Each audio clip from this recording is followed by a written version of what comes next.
Good evening, everyone. Welcome to Saram Sampatra Education. Myself Venkat. I am the faculty here. Welcome to TSPSC Group 1 MCQ series. Present మనం Indian economy సబ్జెక్ట్ని deal చేయబోతున్నాం. So సెషన్లోకి వెళ్ళబోయే ముందు ఒక small announcement.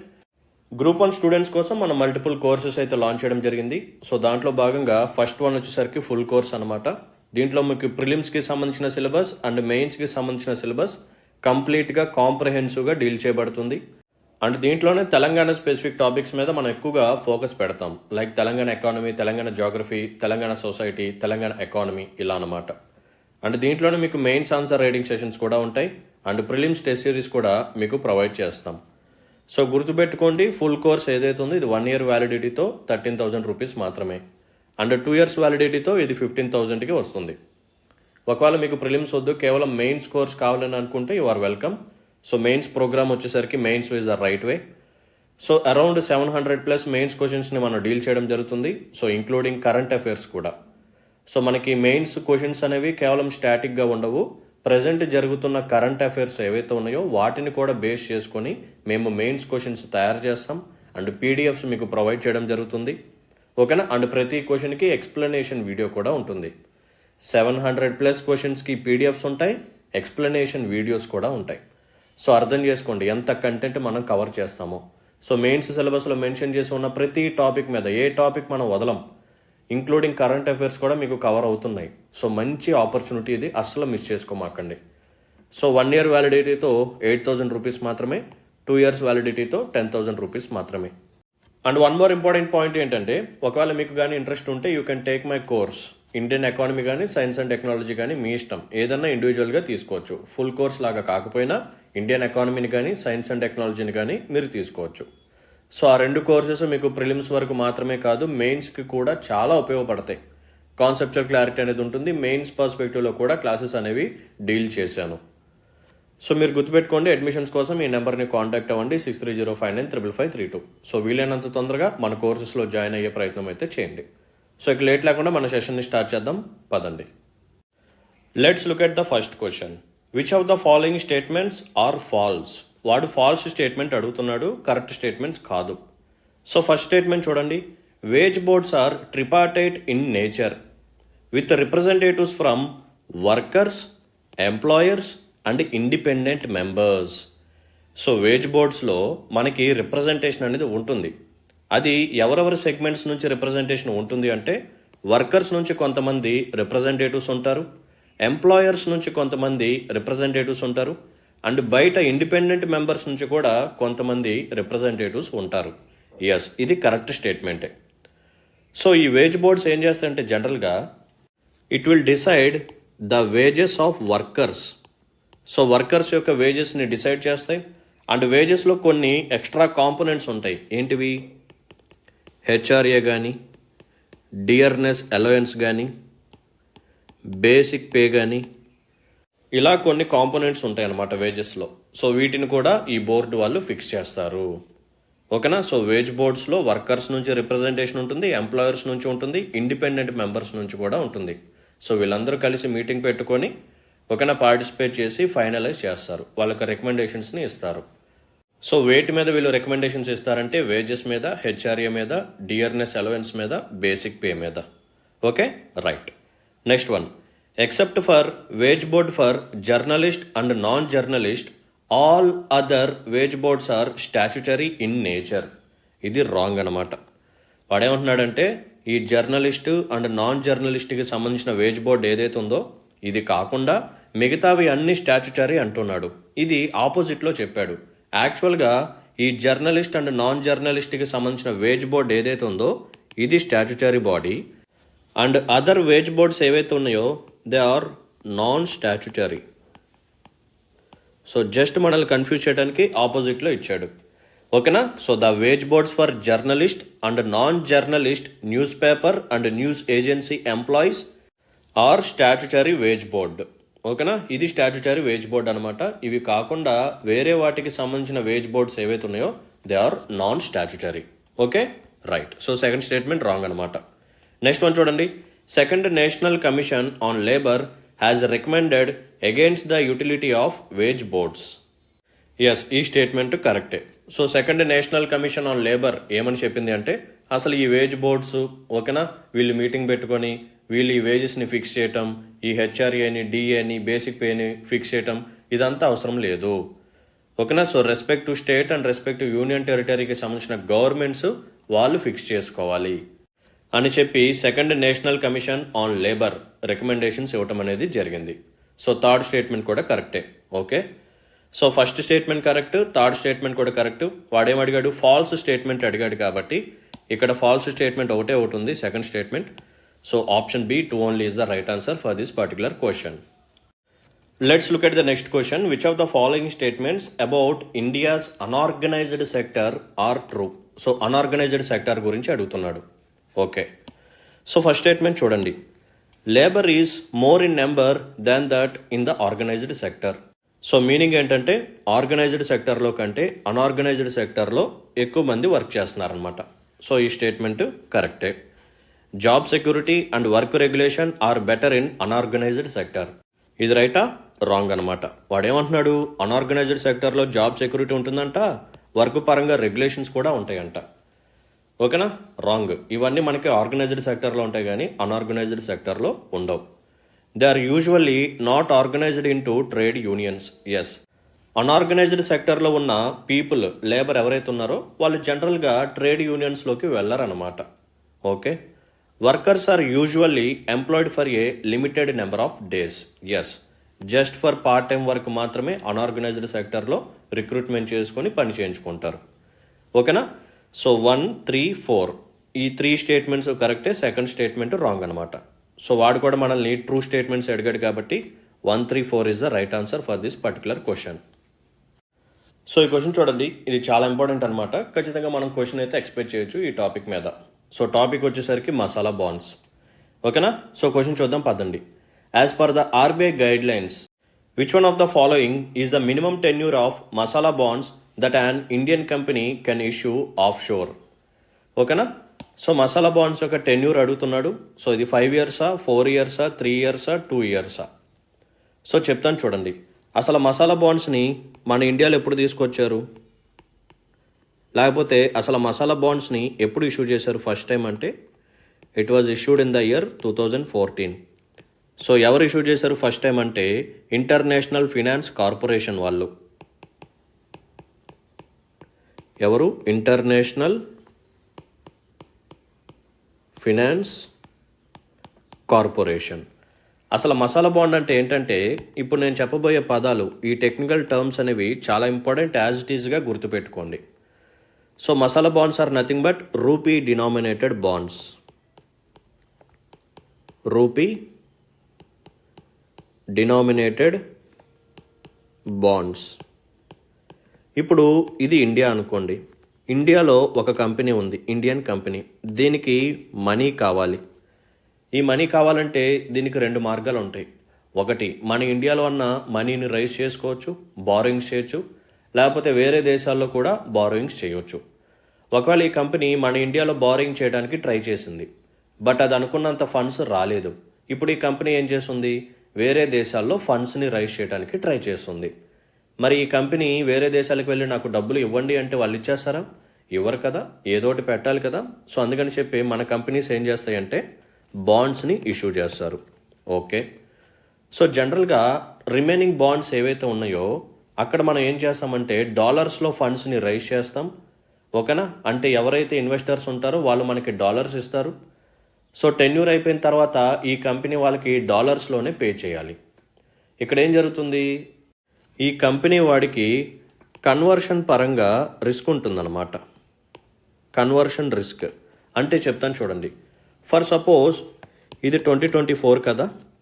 So ఒక company 2024లో some amount rise చేసింది, అంటే $100ని rise చేసింది అనుకోండి బై ఇష్యూయింగ్ బాండ్స్.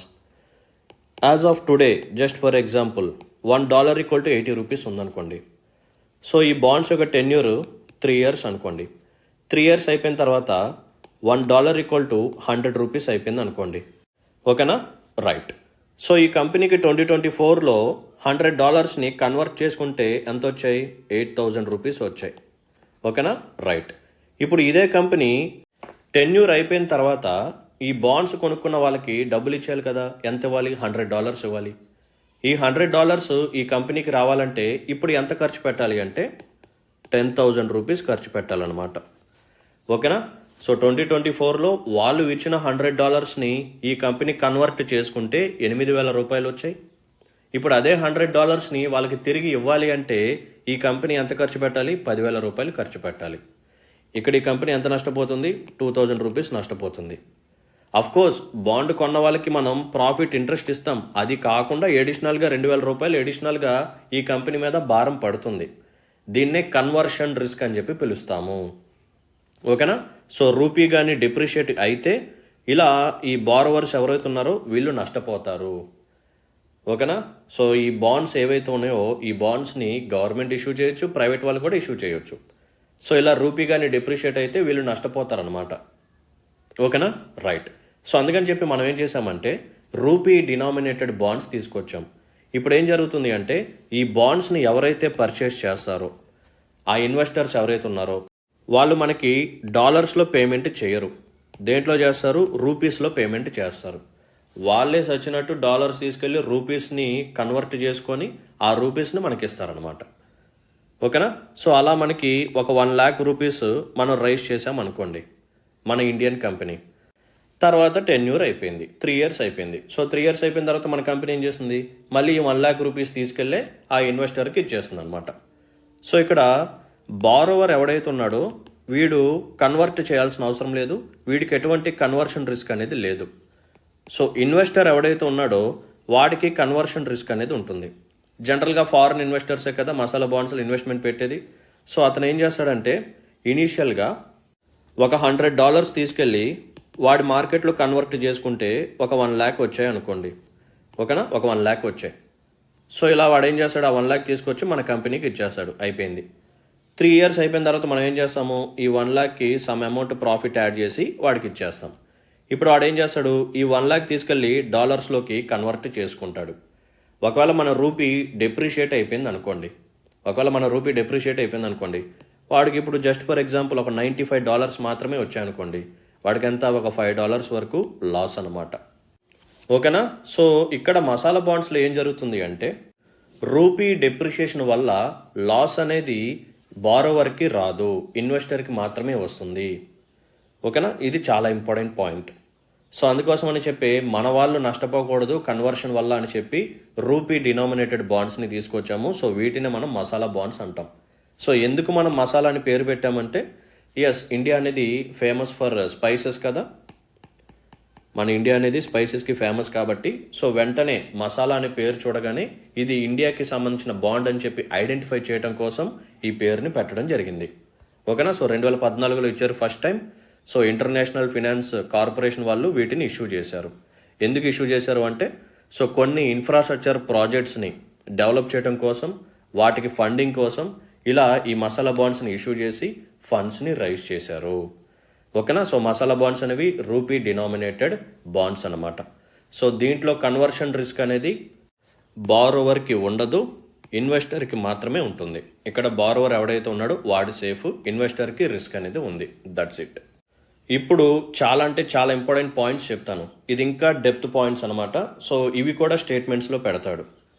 ఓకేనా. సో క్వశ్చన్ ఇంకా టఫ్ చేయాలి అంటే ఇటువంటి స్టేట్మెంట్స్ కూడా ఇస్తాడు. ఇక్కడ మనం దొరికిపోతాం.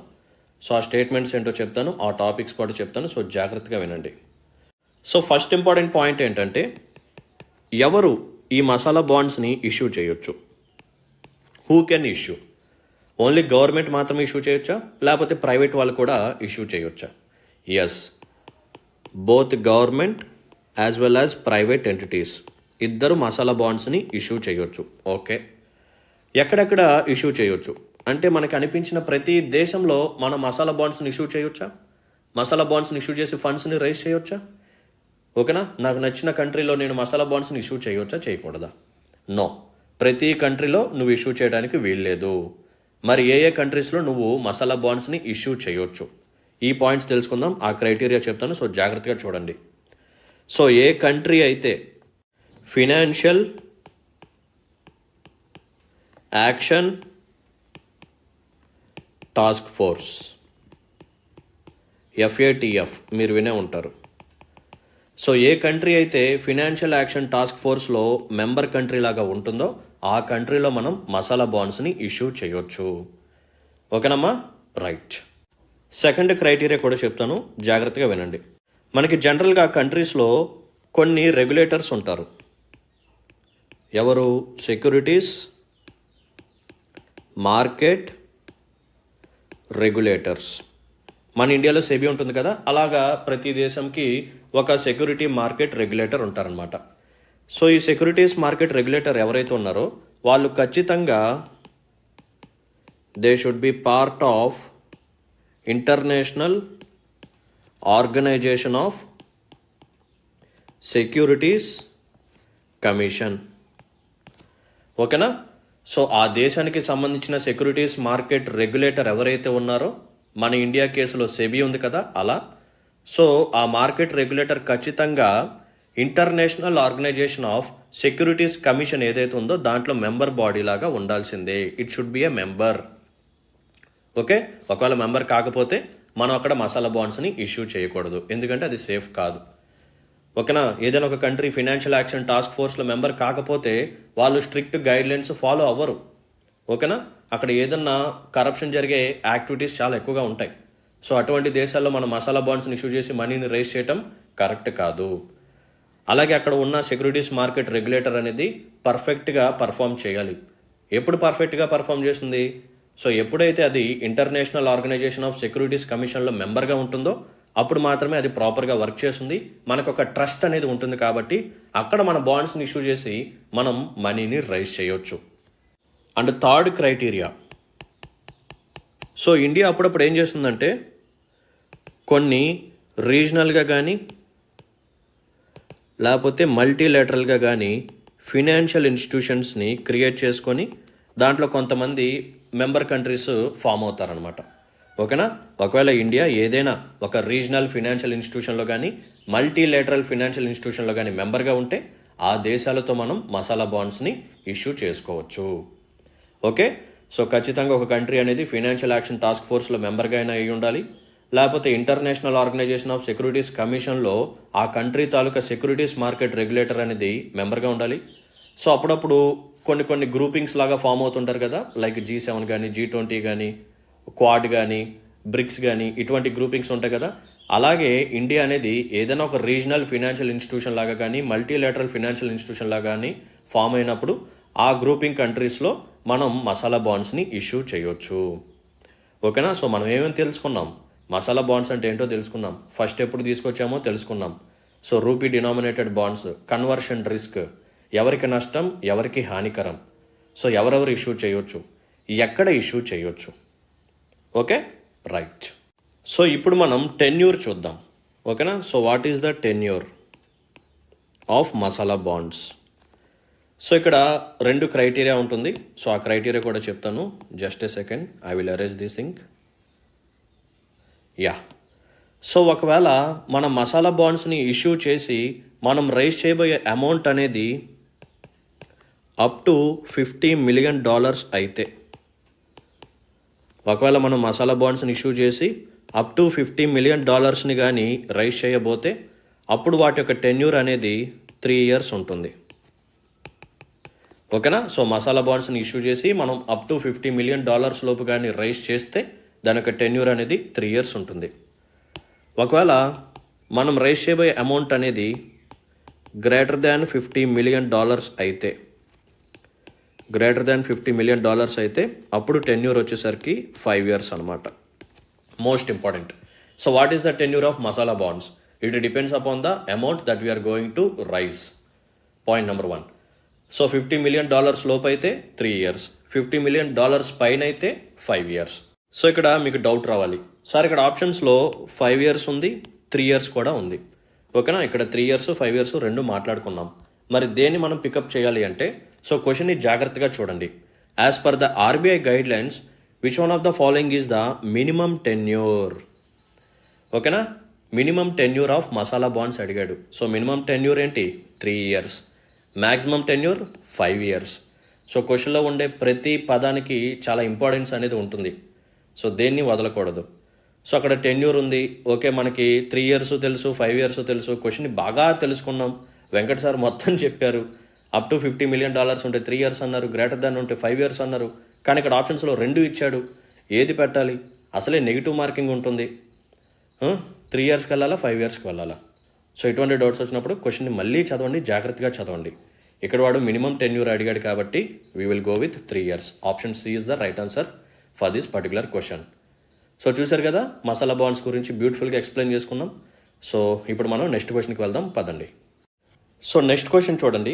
The financial instrument through which Indian companies can raise money from overseas market in rupees. మన ఇండియాకి సంబంధించిన కంపెనీస్ ఏవైతే ఉన్నాయో ఇవి బయట దేశాల నుంచి రూపీస్లో మనీని రైజ్ చేయొచ్చు అనమాట. మరి ఎలా రైజ్ చేయొచ్చు, వేటిని ఇష్యూ చేసి రైజ్ చేయొచ్చు? ఇందాకే చెప్పాను కదా. సో చూడండి, RBI bonds, gold bonds, masala bonds, overseas bonds. So answer ఏంటమ్మా? మసాలా బాండ్స్ అనమాట. సో మసాలా బాండ్స్ మనం ఏమని చెప్పి పిలుస్తాము? They are called as rupee denominated bonds అనమాట.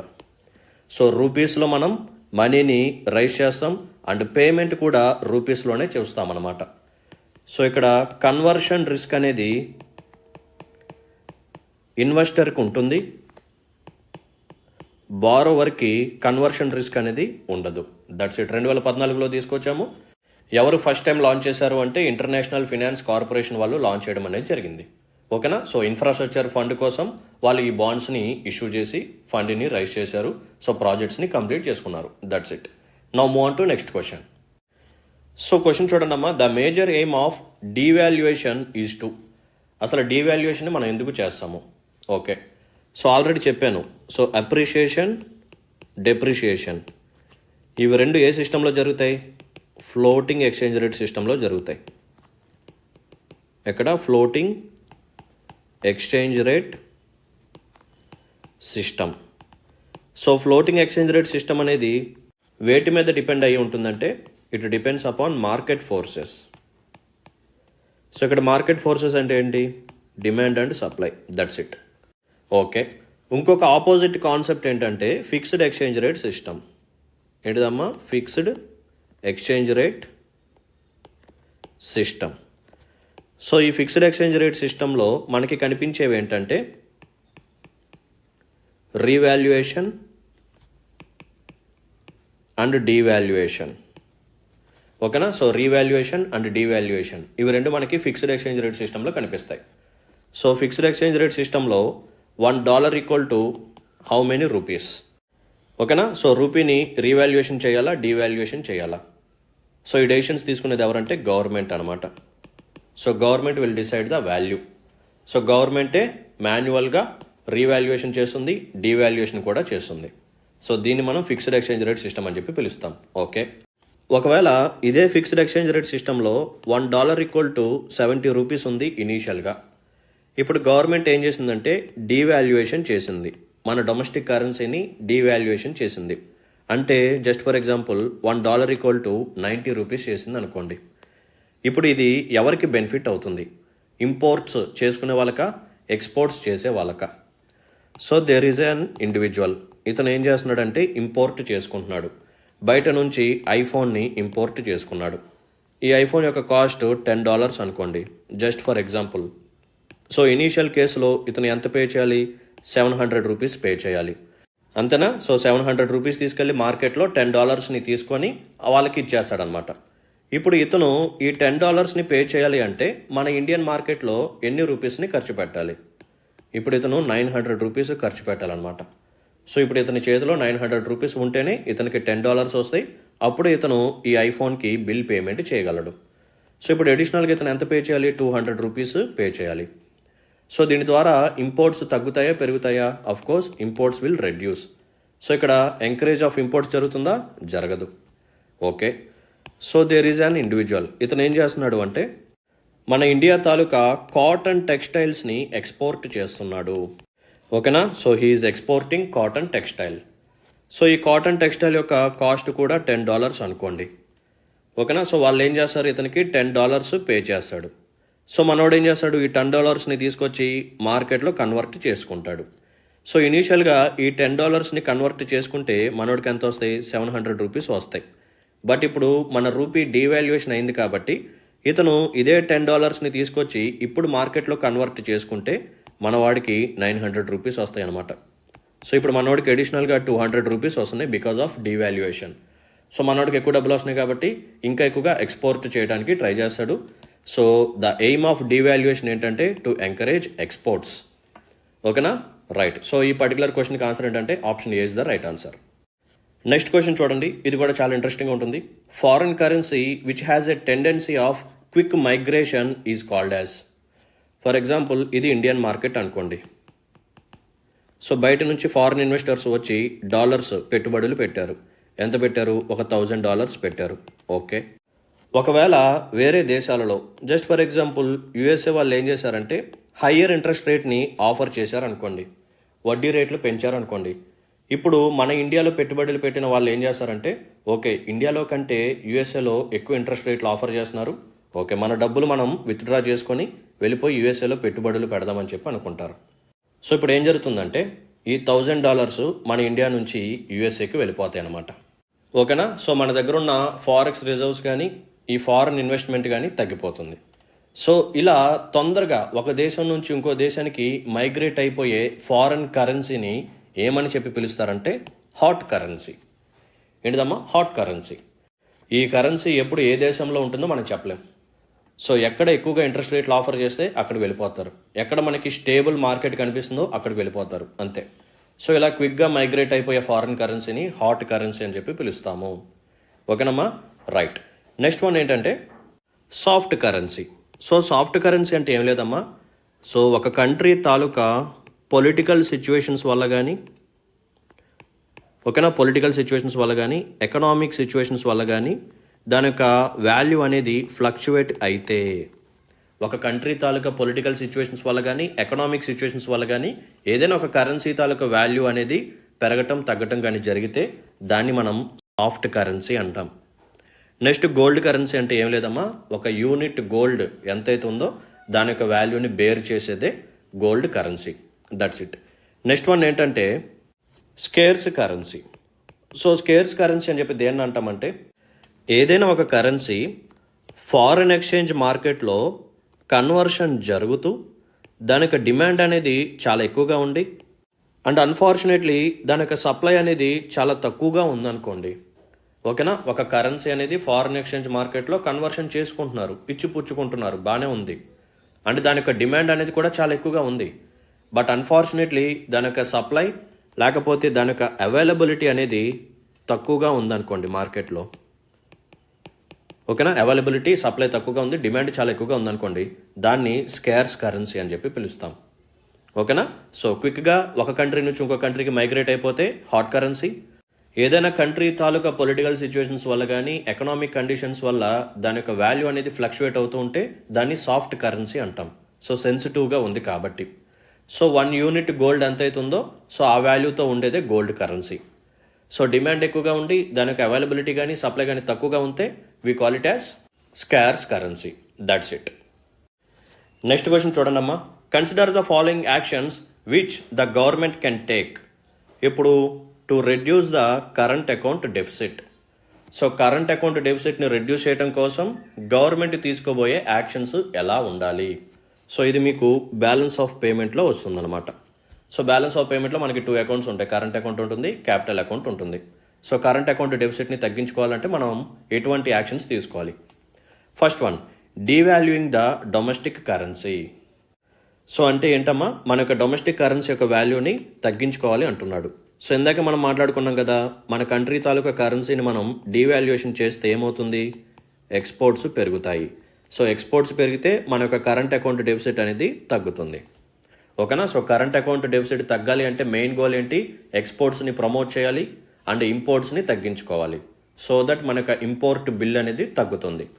సో ఫస్ట్ స్టేట్మెంట్ కరెక్టే. Next one, reduction in the export subsidy. ఇది రాంగ్ అనమాట. అంటే గవర్నమెంట్ ఏం చేస్తుంది అంటే ఎవరైతే ఎక్స్పోర్ట్స్ చేస్తున్నారో వాళ్ళకి సబ్సిడీ అనేది ఇస్తుందన్నమాట. ఎందుకు ఇస్తుంది? వీళ్ళని మోటివేట్ చేయడానికి, ఇంకా వీళ్ళకి ఎక్స్పోర్ట్స్ని పెంచుకోవటానికి. ఓకేనా, ఒకవేళ ఎక్స్పోర్ట్ సబ్సిడీ తగ్గించేసింది అనుకోండి, వీళ్ళు ఎక్స్పోర్ట్ చేయడానికి అంత ఎక్కువగా ఇష్టపడరు. సో సెకండ్ స్టేట్మెంట్ రాంగ్ అనమాట. సో ఎక్స్పోర్ట్ సబ్సిడీని పెంచాలి. ఓకే. థర్డ్ స్టేట్మెంట్ చూడండి, adapting suitable policies which attract greater FDI and more funds from foreign institutional investors. Yes, మనం ఏం చేయాలి? సో ఫారెన్ ఇన్వెస్టర్స్ని అట్రాక్ట్ చేసే విధంగా సూటబుల్ పాలసీస్ని అడాప్ట్ చేసుకోవాలి. ఓకేనా? సో ఎప్పుడైతే మనం ఫారిన్ ఇన్వెస్టర్స్ నుంచి ఎక్కువగా ఇన్వెస్ట్మెంట్ రాబడతామో మన దగ్గర డాలర్స్, ఫారిన్ ఎక్స్చేంజ్ రిజర్వ్స్ పెరుగుతాయి. సో దట్ మనం ఇంపోర్ట్ బిల్లుని పే చేసుకోవచ్చు. సో ఇది కూడా మనకి కరెంట్ అకౌంట్ డెఫిసిట్ని తగ్గించుకోవడానికి ఉపయోగపడుతుంది అనమాట. ఓకే. సో ఇక్కడ 1, 3 రైట్, సెకండ్ స్టేట్మెంట్ రాంగ్ కాబట్టి so option D is the right answer for this particular question. So దీంతో మనం ఈరోజు ఎంసీక్యూస్ని సక్సెస్ఫుల్గా కంప్లీట్ చేసుకున్నాం. ఇప్పుడు అగ్రికల్చర్కి సంబంధించిన ఇంపార్టెంట్ టాపిక్స్ చూద్దాం. సో ప్రజెంట్ ఫస్ట్ టాపిక్ ఏంటంటే మోస్ట్ ఇంపార్టెంట్ వన్, ప్రధానమంత్రి కృషి సించాయి యోజన. ఏంటిదమ్మా? ప్రధానమంత్రి కృషి సించాయి యోజన. సో ఈ ప్రోగ్రామ్ని ఎప్పుడు లాంచ్ చేశారంటే it was launched in the year 2015. So ఈ ప్రోగ్రామ్ యొక్క మెయిన్ ఆబ్జెక్టివ్ ఏంటంటే టు డెవలప్ ఇరిగేషన్ ఫెసిలిటీస్. ఏంటిదమ్మా? ఇరిగేషన్ ఫెసిలిటీస్ని బాగా ప్రమోట్ చేయాలి. అంటే nothing but we have to expand cultivable area under irrigation. So irrigation facilities ఉన్న కల్టివేబుల్ ఏరియాని ఇంకొంచెం ఎక్స్పాండ్ చేయాలి. అంటే ఎక్కువ ఏరియాకి మనం ఇరిగేషన్ ఫెసిలిటీస్ని ప్రమోట్ చేయాలి. ఓకే. అండ్ దీంట్లో ఇంకా ఉన్న ఆబ్జెక్టివ్స్ ఏంటంటే వాటర్ యూజ్ ఎఫిషియన్సీని పెంచాలి. వాటర్ యూజ్ ఎఫిషియన్సీ, ఎందుకంటే మనం ఎక్కువగా వాటర్ని వేస్ట్ చేస్తున్నాం. సో మనందరికీ తెలిసిన విషయమే, మనం హెవీగా గ్రౌండ్ వాటర్ని ఎక్స్ట్రాక్ట్ చేసి సో ఫీల్డ్స్కి, ఓకేనా, ఈ ఫార్మ్స్కి ఇవ్వడం అనేది జరుగుతుంది. సో దట్ ఎక్కువగా వాటర్ అనేది వేస్ట్ అవుతుంది. సో అలా కాకుండా క్రాప్స్కి ఎంతైతే వాటర్ కావాలో, ఎంతైతే రిక్వైర్డ్ అమౌంట్ ఉంటుందో, సాయిల్లో మాయిశ్చర్ ఎంతైతే ఉండాలో అంత మాత్రమే మనం ఇస్తే వాటర్ని మనం కన్సర్వ్ చేసుకోవచ్చు. ఫ్యూచర్ జనరేషన్స్కి ఈ రిసోర్సెస్ అనేవి అవైలబుల్గా ఉంటాయి. సో నథింగ్ బట్ వాటర్ వేస్టేజ్ని మనం రెడ్యూస్ చేసుకోవాలి. ఓకే. సో ఈ పర్టికులర్ ప్రోగ్రాంలో 2 మేజర్ కాంపోనెంట్స్ ఉంటాయి. ఏంటిదమ్మా? There are 2 major components. What are they? So ఏంటా ఇంపార్టెంట్ కాంపోనెంట్స్? ఇవన్నీ ఇంపార్టెంట్ పాయింట్స్ మీకు ఖచ్చితంగా స్టేట్మెంట్స్లో పడతాయి. సో ఆ 2 మేజర్ ఇంపార్టెంట్ కాంపోనెంట్స్ ఏంటంటే ఫస్ట్ వన్ వచ్చేసరికి accelerated irrigation benefit programme. Accelerated irrigation benefit programme.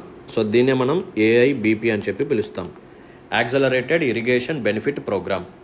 So ఈ ప్రోగ్రామ్ ద్వారా మనం ఏం చేస్తామంటే నథింగ్ బట్ సో ఆల్రెడీ పెండింగ్లో ఉన్న ఇరిగేషన్ ప్రాజెక్ట్స్ ఏవైతే ఉన్నాయో, ఓకేనా, so medium and major projects ఏవైతే ఉన్నాయో, major and medium irrigation projects ఏవైతే ఉన్నాయో వాటిని ఫాస్ట్గా కంప్లీట్ చేసేయాలి. వాటిని ఫాస్ట్గా కంప్లీట్ చేసేసి సో ప్రతి ఫార్మ్కి, ఓకేనా, సో ప్రతి ఫీల్డ్కి ఇరిగేషన్ ఫెసిలిటీ అనేది అందుబాటులో ఉండేలాగా మనం చూడాలన్నమాట. ఓకేనా. సో అందుకని యాక్సలరేటెడ్ అని చెప్పి పిలుస్తున్నాడు.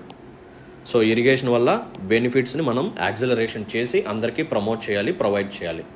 So major and medium irrigation projects ఏవైతే ఉన్నాయో వాటిని వీలైనంత తొందరగా మనం కంప్లీట్ చేసేయాలి. అండ్ దీంట్లో నేషనల్ ప్రాజెక్ట్స్ కూడా ఉంటాయి, గుర్తుపెట్టుకోండి. ఇంక్లూడింగ్ నేషనల్ ప్రాజెక్ట్స్ని కూడా ఫాస్ట్గా కంప్లీట్ చేయాలి అని చెప్పి ఎవరు చెప్తారు? యాక్సలరేటెడ్ ఇరిగేషన్ బెనిఫిట్ ప్రోగ్రామ్ చెప్తుంది. Okay. And second major component ఏంటంటే హర్ ఖేత్ కో పానీ. ఏంటిదమ్మా? హర్ ఖేత్ కో పానీ అంటే ప్రతి పొలంకి, ప్రతి పంటకి మనం ఖచ్చితంగా వాటర్ ఫెసిలిటీని ప్రొవైడ్ చేయాల్సిందే. ఈ హర్ ఖేత్ కో పానీలో మళ్ళీ 4 సబ్ కాంపోనెంట్స్ ఉంటాయి. There are 4 sub components in Har Khet Ko Pani. ఏంటా సబ్ కాంపోనెంట్స్ చెప్తాను, 1 by 1 రాసుకోండి, యాజ్ ఇట్ ఈస్గా రాసుకోండి. ఇదంతా నేను గవర్నమెంట్కి సంబంధించిన అఫీషియల్ వెబ్సైట్స్ నుంచి నేను తీసుకొచ్చి మీకు ఇస్తున్నాను కాబట్టి సో వాడు కూడా స్టేట్మెంట్స్ని యాజ్ ఇట్ ఈస్గా పెడతాడు. ఎందుకంటే గవర్నమెంట్ వెబ్సైట్స్లో స్టేట్మెంట్స్ కాకుండా వీడు ఏదన్నా సరే క్వశ్చన్ పేపర్లో కొంచెం ఏదైనా చేంజెస్ చేస్తే సో చాలామంది కంప్లైంట్స్ రైజ్ చేస్తారు, ఇది కొంచెం డిఫరెంట్గా ఉంది, ఈ క్వశ్చన్ని డిలీట్ చేయండి అని చెప్పి అడిగే ఛాన్సెస్ ఉంటాయి. కాబట్టి మ్యాక్సిమం మనకి పిఐబి సోర్సెస్ ఉంటాయి కదా, సో పిఐబి సోర్సెస్లో ఉన్న స్టేట్మెంట్స్ని యాజ్ ఇట్ ఈస్గా పెడుతున్నాడు. సో రీసెంట్గా ఏపీపీఎస్సి వాళ్ళు కూడా ఇదే ఫాలో అయ్యారు. సో మీరు ఏం చేస్తారంటే పిఐబికి సంబంధించిన ఇయర్ ఎండ్ రివ్యూ ఉంటుంది. So PIB year end review, so దీంట్లో ఇంపార్టెంట్ ఆర్టికల్స్ కవర్ చేసి పెడతారు. సో వాటిని మీరు ఖచ్చితంగా చూడాల్సిందే. సో మనకి ఎక్కువగా డేస్ ఇక లేవు కాబట్టి ఎండింగ్కి వచ్చేసాం కాబట్టి ఇప్పుడు ఖచ్చితంగా మీరు ఈ స్టెప్స్ని ఫాలో అవ్వండి. కొత్తగా ఏ టాపిక్స్ నేర్చుకోమాకండి, ఓకేనా. సో కొత్తగా నేర్చుకొని ఇప్పుడు ఏవేవో వింతవి చూసేసి ఆ బుక్ చూసి ఈ బుక్ చేసేసి అది నేను ఇంకా చదవలేదు, ఇది నేను ఇంకా చదవలేదు అని చెప్పి ప్యానిక్ అవ్వమాకండి. సో ఇప్పటివరకు మీరు చాలా కష్టపడ్డారు. సో ఇప్పటివరకు మీరు చేసింది గుడ్ జాబ్. సో ఇప్పటివరకు మీరు ఏదైతే చదివారో వాటిని రివైజ్ చేయండి, దట్స్ ఇట్. ఇంకా అడిషనల్గా కొంచెం టైం ఉంటే ఇప్పుడు నేను చెప్పింది ఇది ఫినిష్ చేయండి. పిఐబికి సంబంధించిన ఇయర్ ఎండ్ రివ్యూ ఉంటుంది. సో దాంట్లో ఇంపార్టెంట్ ఆర్టికల్స్ ఉంటాయి. సో వాటిని మీరు సెగ్రిగేట్ చేసుకొని చక్కగా పైపైన అలా స్కిమ్ చేయండి, డన్. సో ఈ హర్కేత్ కో పానీలో 4 ఇంపార్టెంట్ సబ్ కాంపోనెంట్స్ ఉంటాయి. సో అవి ఏంటంటే command area, development and water management. ఇది ఫస్ట్ కాంపోనెంట్ అనమాట, ఓకేనా. Command area, development and water management. So దీంట్లో మనం ఏం చేస్తామంటే సింపుల్, ఈ ఇరిగేషన్కి సంబంధించిన నెట్వర్క్ ఏదైతే ఉందో దాన్ని బాగా డెవలప్ చేసి, సో వాటర్ సోర్స్ దగ్గర నుంచి ఫార్మ్ వరకు అంటే డెస్టినేషన్ వరకు ప్రాపర్గా ప్రొవైడ్ చేయాలి. అంటే ఇరిగేషన్కి సంబంధించిన నెట్వర్క్ ఛానల్స్ని బాగా డెవలప్ చేయాలి. Command area, development and water management, ఇది ఫస్ట్ సబ్ కాంపోనెంట్ అండర్ హర్కేత్ కో పానీ. నెక్స్ట్ కాంపోనెంట్ వచ్చేసరికి surface minor irrigation. Surface minor irrigation, so we call it as SMI, ఓకేనా. సో సర్ఫేస్ మీద కూడా మనం మైనర్ ఇరిగేషన్ ప్రాజెక్ట్స్ని ప్రాపర్గా డెవలప్ చేయాలి so that we can provide irrigation facilities to each and every form. And third important component వచ్చేసరికి RRR cinema అనమాట. Repair, renovation and restoration, RRR. వేటిని మనం డెవలప్ చేయాలి? ఆఫ్ వాటర్ బాడీస్, ఓకేనా. సో వాటర్ బాడీస్ ఏవైతే ఉన్నాయో వాటిని రిపేర్ చేయాలి, రెనోవేట్ చేయాలి అండ్ రీస్టోరేషన్ చేయాలి. అప్పుడే మనం ఈ ఇరిగేషన్ ఫెసిలిటీస్ని బాగా డెవలప్ చేయొచ్చు, okay, right. And last component, fourth component వచ్చేసరికి గ్రౌండ్ వాటర్ డెవలప్మెంట్. ఏంటిదమ్మా? గ్రౌండ్ వాటర్ డెవలప్మెంట్, ఓకేనా, రైట్. సో ఈ 4 కాంపోనెంట్స్ మనకి హర్కేత్ కో పానీలోకి వస్తాయి అన్నమాట, దట్స్ ఇట్. సో ఇదే ప్రోగ్రాంలో ఇంకా ఎడిషనల్ కాంపోనెంట్స్ కూడా ఉంటాయి. సో ప్రధానమంత్రి కృషి సించాయ్ యోజనలో ఎడిషనల్గా ఇంకొక 2 కాంపోనెంట్స్ ఉంటాయి. సో అవి కూడా తెలుసుకుందాం. సో ఫస్ట్ కాంపోనెంట్ ఏంటంటే పర్ డ్రాప్ మోర్ క్రాప్, ఓకేనా. సో మనం ఏం చేయాలి అంటే వాటర్ యొక్క ఎఫిషియన్సీని పెంచాలి. ఎక్కువగా వాటర్ని ఇష్టం వచ్చినట్టు పంపించేయకుండా, సో ఆ పర్టికులర్ క్రాప్కి ఎంతైతే కావాలో అంతే ఇవ్వాలన్నమాట. సో వాటర్ ఎఫిషియన్సీని పెంచడం కోసం పర్ డ్రాప్ మోర్ క్రాప్ అనే కాన్సెప్ట్ని తీసుకొచ్చాం. సో దీంట్లో మనకి కనిపించేవి ఏంటంటే మైక్రో ఇరిగేషన్ టెక్నిక్స్, అంటే డ్రిప్ ఇరిగేషన్ కానీ స్ప్రింక్లర్ ఇరిగేషన్ సిస్టమ్ కానీ కనిపిస్తూ ఉంటుందన్నమాట, ఓకేనా. ఇవన్నీ మీరు పిక్చర్స్లో కూడా చాలాసార్లు చూసే ఉంటారు, రియల్గా కూడా చూసే ఉంటారు, okay, perfect. And second component వచ్చేసరికి వాటర్ షెడ్ డెవలప్మెంట్.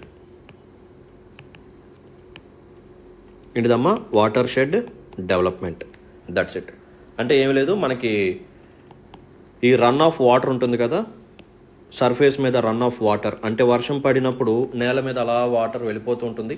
సో అవంతా ఏం చేయాలి అంటే మనం ఒక ప్లేస్లో కలెక్ట్ చేసి వాటర్ షెడ్ డెవలప్మెంట్ ప్రోగ్రామ్ ద్వారా, సో అక్కడ ఏదన్నా ఒక వాటర్ కలెక్టింగ్ ప్లేస్ లాగా చేయటం కానీ లేకపోతే గ్రౌండ్ వాటర్ రీఛార్జ్ అయ్యే విధంగా మనం ఏదో ఒక ప్రోగ్రామ్ని తయారు చేయాలి, okay. So per drop more crop and water shed development, right. So ఇంకొక ఇంపార్టెంట్ పాయింట్ ఏంటంటే ఇందాక మనం మాట్లాడుకున్న యాక్సిలరేటెడ్ ఇరిగేషన్ బెనిఫిట్ ప్రోగ్రామ్ కానీ అండ్ హర్కేత్ కో పానీ.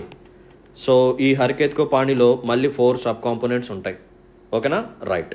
సో ఈ ఎంటైర్ 2 కాంపోనెంట్స్ని ఎవరు ఇంప్లిమెంట్ చేస్తారంటే it is going to be implemented by ministry of Jal Shakti, most important, ఓకేనా. So accelerated irrigation benefit programme and Har Khet Ko Pani is going to be implemented by ministry of Jal Shakti. Next one ఏంటంటే ఇక్కడ మనం మాట్లాడుకున్న watershed development ఈ programme ఏదైతే ఉందో it is going to be implemented by ministry of rural development. ఎవరమ్మా? Ministry of rural development. So A department వాళ్ళు అంటే department of land resources. Department of land resources ఎందుకంటే సర్ఫేస్ రన్ ఆఫ్ వాటర్ అనేది land మీద వెళ్తుంది కాబట్టి so ఇది ఎక్కువగా మనకి రూరల్ ఏరియాస్లో ఈ ప్రోగ్రామ్స్ మనం చేస్తుంటాం కాబట్టి so ministry of rural development and department of land resources వాళ్ళు ఈ ప్రోగ్రామ్ని ఇంప్లిమెంట్ చేస్తూ ఉంటారు. అండ్ ఇక మిగిలిపోయింది ఏంటి? Per drop more crop. So it is going to be implemented by none other than ministry of agriculture. Ministry of agriculture, cooperation and farmers welfare వాళ్ళు ఈ ప్రోగ్రామ్ని ఇంప్లిమెంట్ చేస్తారు. సో ఇలా ప్రతి పాయింట్ మీకు తెలియాలి. సో స్టేట్మెంట్ కేవలం సింగిల్ స్టేట్మెంట్ ఇచ్చి అలా ఫినిష్ చేయట్లేదు క్వశ్చన్స్ అనేవి. సో 4 స్టేట్మెంట్స్ ఇస్తున్నాడు. 4 స్టేట్మెంట్స్ కూడా డిఫరెంట్ డైమెన్షన్స్లో ఇస్తున్నాడు. ఓకేనా. సో ప్రోగ్రామ్ లాంచింగ్ ఇయర్ అయితే మ్యాక్సిమం అడగరు, ఆ క్వశ్చన్స్ అయితే పోయాయి. సో మ్యాక్సిమం మనకి అడిగేది ఏంటంటే ఆబ్జెక్టివ్స్ అడగొచ్చు, దీంట్లో కాంపోనెంట్స్ అడగొచ్చు, ఆ కాంపోనెంట్స్ యొక్క ఎసెన్స్ అడగొచ్చు, లేకపోతే ఏ మినిస్ట్రీ అని చెప్పి ఇటువంటి క్రిటికల్ పాయింట్స్ కూడా అడగొచ్చు అనమాట. ఓకేనా. సో చూశారు కదా 3 మినిస్ట్రీస్ వచ్చాయి. Ministry of Jal Shakti, ministry of rural development, ministry of agriculture, cooperation and farmers welfare. So accelerated irrigation benefit programme Har Khet Ko Pani. So 2 major కాంపోనెంట్స్ని ministry of Jal Shakti implement చేస్తుంది. And next one so additional 2 components 2 ఉన్నాయి. Per drop more crop, watershed development. So per drop more crop వచ్చేసరికి ministry of agriculture, cooperation and farmers welfare. Watershed development వచ్చేసరికి ఇది మనకి ల్యాండ్కి సంబంధించింది కాబట్టి department of land resources and ministry of rural development. That's it. So ఇంకొంచెం డీప్గా వెళ్ళి మాట్లాడుకుందాం. సో ఇక్కడ మీకు కనిపిస్తున్న ఈ ప్రోగ్రామ్ ఉంది కదా వాటర్ షెడ్ డెవలప్మెంట్. సో దీనికి సంబంధించిన బ్యాక్గ్రౌండ్ కూడా చెప్తాను. సో జాగ్రత్తగా వినండి, ఒకవేళ ఒక స్టేట్మెంట్ దీని మీద కూడా పడవచ్చు. సో యాక్చువల్గా ఈ వాటర్ షెడ్ డెవలప్మెంట్ కోసం మనకింత ముందు 3 ప్రోగ్రామ్స్ ఉండేవి. సో ఏంటా ప్రోగ్రామ్స్ అంటే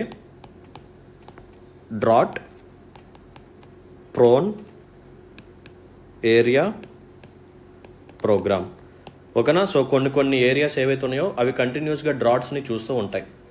ఓకేనా. సో కొన్ని ఏరియాస్ వచ్చేసరికి డ్రాట్స్కి హైలీ ప్రోన్గా ఉంటాయి కాబట్టి సో ఇటువంటి డ్రాట్ ప్రోన్ ఏరియాస్ని డెవలప్ చేయడం కోసం ఒక ప్రోగ్రామ్ని తీసుకొచ్చాం, అదే drought prone area programme. Next one వచ్చేసరికి dessert.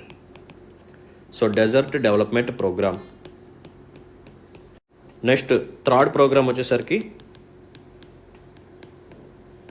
Integrated watershed development programme. ఓకేనా. సో 3 ప్రోగ్రామ్స్ ఏంటమ్మా? Drought prone area programme, and next one వచ్చేసరికి desert development programme, integrated watershed development programme. So ఈ 3 ప్రోగ్రామ్స్ని కలిపి ఒక కొత్త ప్రోగ్రామ్ని తీసుకొచ్చారు. సో ఆ ప్రోగ్రామ్ పేరే వాటర్ షెడ్ డెవలప్మెంట్. ఎప్పుడు తీసుకొచ్చారు? 2009లో తీసుకొచ్చారనమాట. తర్వాత ఏం జరిగింది? 2015లో ఈ వాటర్ షెడ్ డెవలప్మెంట్ ప్రోగ్రామ్ని ఇక్కడ ఉంది కదా అదే దాన్ని తీసుకొచ్చి ప్రధానమంత్రి కృషి సించాయి యోజనలో మిక్స్ చేశారు. ఓకేనా. ఇనీషియల్గా 3 ప్రోగ్రామ్స్ ఉండేవి సెపరేట్గా, ఆ 3టిని కలిపేశారు. 3టిని కలిపి వాటర్ షెడ్ డెవలప్మెంట్ అని చెప్పి ఒక కొత్త ప్రోగ్రామ్ని తీసుకొచ్చారు. ఎప్పుడు? 2009లో. తర్వాత ఏం చేశారు? 2015-16 ఫినాన్షియల్ ఇయర్లో ఆ ప్రోగ్రామ్ని తీసుకొచ్చి ప్రధానమంత్రి కృషి సించాయి యోజనలో అమాల్గమేషన్ చేసేశారు. That's it. ఓకేనా. రైట్. సో దీంతో ఈరోజు సెషన్ ఇక్కడ ఎండ్ చేస్తున్నాను. So finally thanks for watching this video. ఇలాగే రెగ్యులర్గా అటెండ్ అవ్వండి, మంచి నాలెడ్జ్ని గెయిన్ చేయండి, బాగా ప్రిపేర్ అవ్వండి. All the best. So next సెషన్ని అసలు మిస్ అవ్వమాకండి, ఎందుకంటే నెక్స్ట్ సెషన్లో నేను మీకు ఈ లైవ్ స్టాక్ సెన్సెస్ ఉంది కదా, so 20th livestock senses, దాని గురించి కొన్ని ఇంపార్టెంట్ పాయింట్స్ మనం మాట్లాడుకుందాం. సో నెక్స్ట్ సెషన్లో కంప్లీట్గా లైవ్ స్టాక్ సెన్సెస్ని కంప్లీట్ చేసేద్దాం. ఇంపార్టెంట్ పాయింట్స్ ఏంటో నేను చెప్తాను, ఏ డేటా మీరు గుర్తుపెట్టుకోవాలో కూడా నేను చెప్తాను. ఓకేనా. So 20th livestock census. So livestock సెన్సెస్ని ఎప్పటి నుంచి స్టార్ట్ చేశారు? ఎవ్రీ 5 yearsకి ఒకసారి కండక్ట్ చేస్తారు. సో ఎవరు కండక్ట్ చేస్తారు? So 20th livestock census యొక్క డేటా ఏంటి? అండ్ ఈ టాపిక్ ఏదైతే ఉందో ఇది మీకు ఎకానమీ పర్స్పెక్టివ్లో important, as well as geography పరంగా కూడా ఇంపార్టెంట్. సో ఖచ్చితంగా దీని నుంచి మనం క్వశ్చన్స్ అయితే ఎక్స్పెక్ట్ చేయొచ్చు. అండ్ ఆఫ్ కోర్స్ మనకి తెలంగాణ కానీ ఆంధ్ర కానీ ఏదైతే ఉందో ఈ లైవ్ స్టాక్ సెన్సెస్లో ఈ 2 రాష్ట్రాలు బాగా పర్ఫామ్ చేస్తే మంచి ర్యాంకింగ్స్ కూడా వచ్చాయి. సో అందుకని ఖచ్చితంగా తెలుసుకుందాం. నెక్స్ట్ సెషన్ని ఎవరు మిస్ చేయమాకండి. ఓకేనా? రైట్. సో మీకు కానీ నాకు ఎక్స్ప్లెనేషన్ కానీ నచ్చినట్టయితే నా యొక్క ఎఫర్ట్స్ని అక్నాలెడ్జ్ చేయాలని చెప్పి అనిపిస్తే so please hit the like button and మీ యొక్క వాల్యుబుల్ కామెంట్ని మెన్షన్ చేయండి అండ్ మీ ఫ్రెండ్స్ అండ్ ఫెలో ఆస్పిరెంట్స్కి మన వీడియోస్ని షేర్ చేయండి. So let's call it a day then. See in the next session. Until then take care. Bye. జై హింద్.